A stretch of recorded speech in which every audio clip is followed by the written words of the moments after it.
你好，观众朋友们。不可否认，目前全球最关注的话题就是新冠肺炎疫情。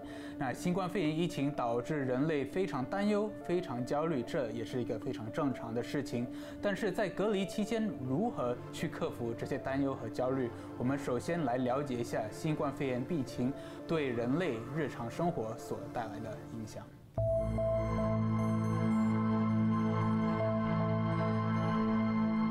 新冠肺炎疫情的爆发，截至目前已经波及全球200多个国家，造成7万多人死亡，100多万人被感染。它还导致全球陷入瘫痪，对各国的商业、旅游和教育造成颠覆性的影响。就是因为有这些影响，才导致人们心理上的担忧和焦虑。但是在隔离期间，我们如何克服这些压力呢？我们现在马上连线雅加达的一名心理学家来探讨这个话题。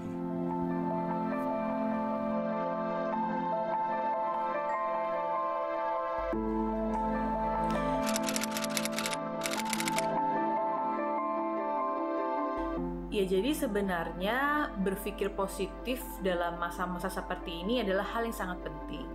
Karena pikiran kita itu ibarat seperti remote control yang akan mengatur seluruh emosi, perilaku, dan sensasi tubuh kita.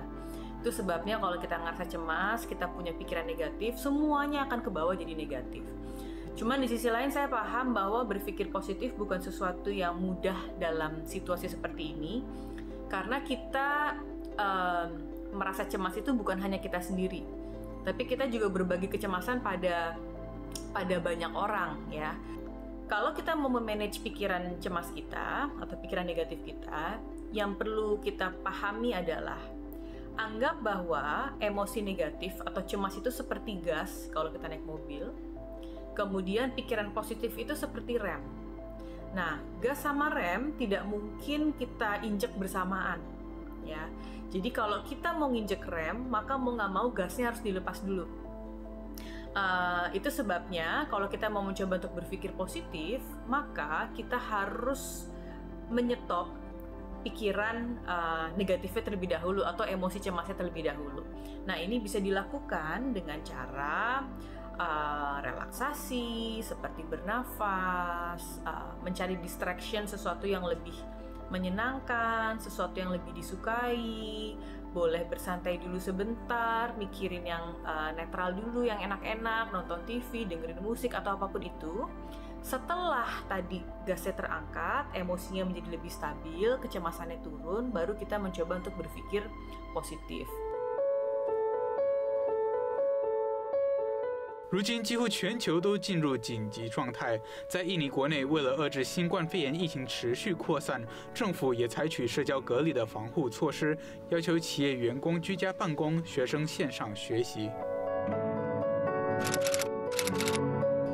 Sebetulnya dalam kondisi yang seperti ini akan sangat penting kalau kita bisa tetap produktif dan tetap aktif meskipun di rumah.